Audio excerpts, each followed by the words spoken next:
এই যে একটা ঘটনা ঘটলো লক্ষ্মীপুরে, জামাত নেতার নির্দেশে ভোটের অবৈধ সিল বানানো হয়, স্বীকারোক্তিমূলক জবানবন্দি দিছে প্রেস মালিক।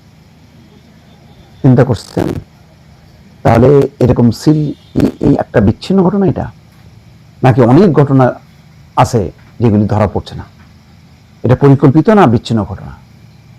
এটা নিয়ে রাজনৈতিক দলগুলোর মধ্যে কোনো কথা নেই, আকারে ইঙ্গিত অনেকে বলছেন জাল ভোটের চেষ্টা করছে, অনেকে তারেক রহমান কালকে বলছেন, কিন্তু জামাত কিন্তু এটা নিয়ে বলেনি। তারা বলছে যে নির্বাচনে ৯-৬ করা হচ্ছে, কিন্তু স্বয়ং তাদের নাম এসছে, ছবি এসছে লক্ষ্মীপুরে ভোটের অবৈধ ৬টি সিল উদ্ধারের ঘটনায় গ্রেপ্তার প্রিন্টিং প্রেসের মালিক আদালতে স্বীকারোক্তিমূলক জবানবন্দি দিয়েছেন।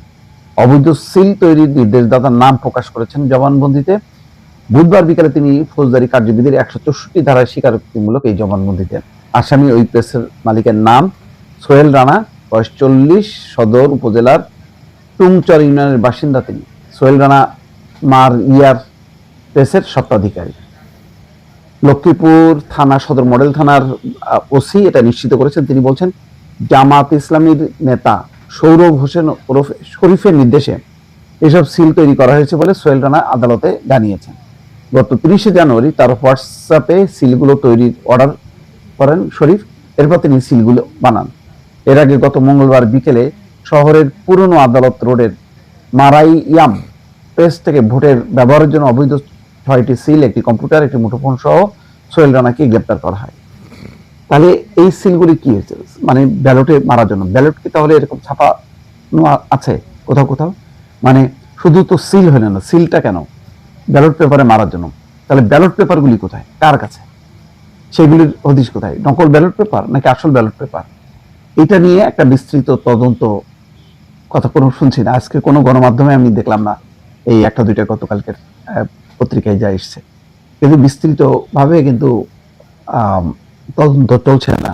কিন্তু মুখে মুখে বলছে যে কেউ যদি জাল জালিয়াতি করতে আসছে তাহলে সে যেন নামাজ রোজা পড়ে আসে, কারণ বাসায় সে আর ফিরতে নাও পারে, এরকম হুমকি দামকি কিন্তু অনেকে দিচ্ছে।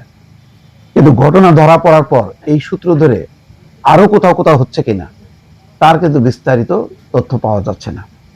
ফলে একটা গুমট একটা পরিবেশ কিন্তু আছে ভোটের মাঠে, যে কেউ কেউ জাল জালিয়াতি করার জন্য প্রস্তুতি নিচ্ছে। কারণ গত ৩টা নির্বাচনে যে জাল জালিয়াতির যে ধারা, সেই ধারায় বহু মানুষ যুক্ত, কিভাবে করতে সব জানে।